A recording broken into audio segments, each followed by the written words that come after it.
नमस्कार शेतकरी मित्रांनो.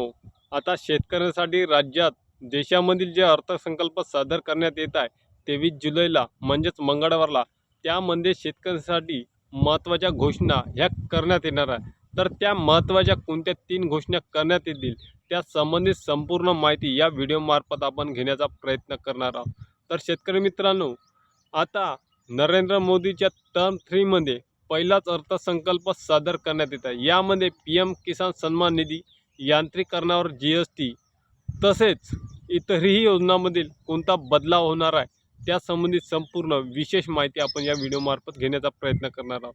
तर शेतकरी मित्रांनो, आता शेतकऱ्यांवर GST म्हणजेच यांत्रिकीकरण, जे काही आपण यंत्रसामग्री शेतीमध्ये उपयोगी करतो त्यामध्ये अमाप अशी GST हे लादण्यात आले. ते देखील कमी करण्याचे देखील आता त्यामध्ये पूर्तता होण्याची शक्यता या अर्थसंकल्पामध्ये दिसत आहे. तर आता PM किसान सन्मान निधी हा 6,000 रुपये शेतकऱ्यांना म्हणजेच 4 महिन्याचे 2,000 रुपये थेट आपल्या शेतकऱ्यांच्या खात्यामध्ये वर्ग करण्यात येत आहे. तर त्यामध्ये देखील 6,000चे तब्बल 8,000 ते 12,000 रुपये होण्याची शक्यता हे माध्यमातून वर्तवली जातात.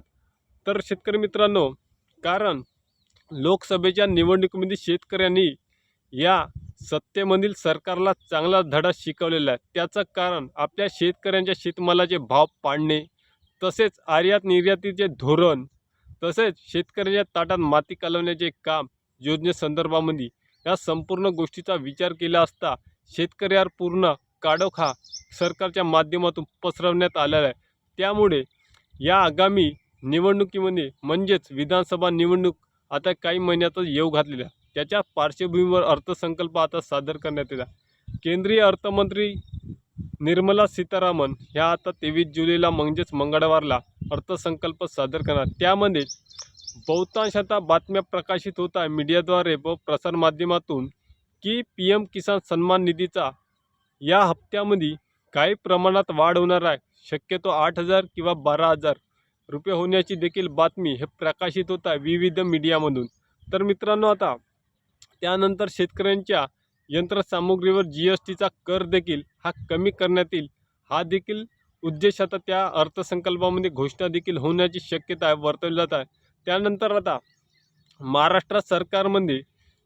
महाराष्ट्र सरकारातले कॅबिनेट मंत्री अब्दुल सत्तार यांनी मागणी केली होती मागील 4 दिवसा अगोदर सरकारकडेच की शेतकऱ्यांना 3 लाखपर्यंत सरसकट कर्ज माफ हवं आहे.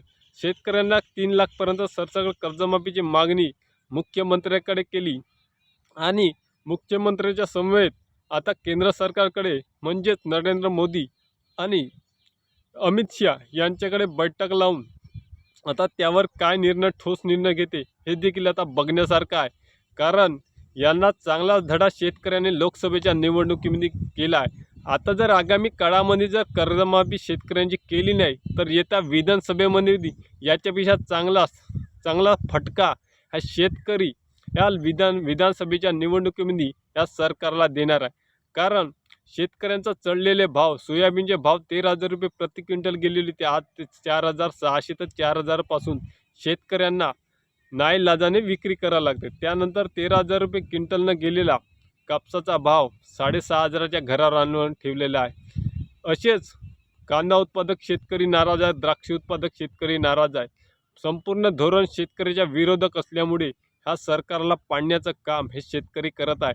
आणि सरकारला चांगली जाणीव झाली असेल लोकसभेच्या निवडणूक शेतकऱ्याच्या विरोधामध्ये कोणती योजना आखली तर शेतकरी हा आपल्यापेक्षा काय कमी नाही. म्हणून शेतकऱ्यांसाठी आता PM किसान योजनेचा हप्ता वाढवा नाही तर नका वाढवू, पण शेतकऱ्यांच्या हमीभावामध्ये 3,000 ते 4,000 रुपयांना वाढ करा, जेणेकरून त्यांना जे काही त्यांच्या कामाचे म्हणजेच घामाचे दाब त्यांना मिळेल. तर बघूया शेतकरी मित्रांनो, आता 23 जुलैला अर्थसंकल्पामध्ये कोणत्या मोठ्या घोषणा शेतकऱ्यांच्या प्रती होतात. तोपर्यंत धन्यवाद.